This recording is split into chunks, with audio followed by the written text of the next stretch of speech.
लोकसभा गढ़वाल। गढ़वाल लोकसभा क्षेत्र उत्तराखंड के 5 लोकसभा क्षेत्रों में से एक है।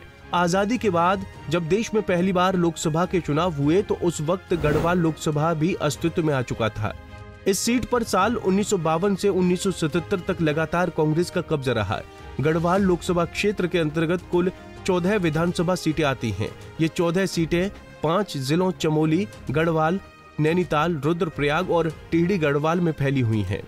आइए अब आपको बताते हैं कि किस जिले की कौन सी विधानसभा सीटें गढ़वाल लोकसभा के अंतर्गत आती हैं। लोकसभा क्षेत्र गढ़वाल, जिला चमोली, विधानसभा बद्रीनाथ, कर्णप्रयाग, थराली, जिला पौड़ी गढ़वाल, विधानसभा चौबटा खाल, कोटद्वार, लैंसडाउन, पौड़ी, श्रीनगर, यमकेश्वर, जिला नैनीताल, विधानसभा रामनगर, जिला रुद्रप्रयाग, विधानसभा केदारनाथ रुद्रप्रयाग, जिला टिहरी गढ़वाल, विधानसभा देवप्रयाग और नरेंद्रनगर। आपको बता दें कि 2022 में हुए विधानसभा चुनाव में बीजेपी ने इस लोकसभा क्षेत्र के 14 में से 13 सीटों पर जीत का परचम लहराया था, जबकि मात्र बद्रीनाथ विधानसभा सीट पर कांग्रेस का कब्जा हुआ था। इस बार होने वाले लोकसभा चुनाव में पौड़ी गढ़वाल लोकसभा क्षेत्र में कुल मतदाताओं की संख्या 13,66,983 है, जिसमें पुरुष मतदाताओं की संख्या 6,98,025, महिला मतदाताओं की संख्या 6,68,942 और ट्रांसजेंडर के कुल 16 मतदाता शामिल हैं। आपको बता दें कि सीट पर 2019 के लोकसभा चुनाव में बीजेपी के तीरथ सिंह रावत को जीत मिली थी, लेकिन इस बार बीजेपी ने उनका टिकट काटकर अनिल बलूनी को मैदान में उतारा है।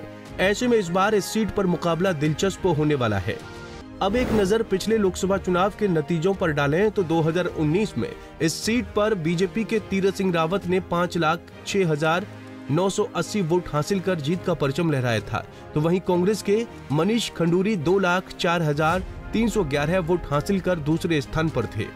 अब साल 2014 में हुए लोकसभा चुनाव पर नजर डालें तो साल 2014 में इस सीट पर बीजेपी के भुवन चंद्र खंडूरी ने 4,05,690 वोट हासिल कर जीत का परचम लहराया था, तो वहीं कांग्रेस के हरक सिंह रावत 2,21,164 वोट हासिल कर दूसरे स्थान पर थे, जबकि बहुजन समाज पार्टी के धीर सिंह महज को 9,250 वोट मिले थे और वो तीसरे स्थान पर रहे थे।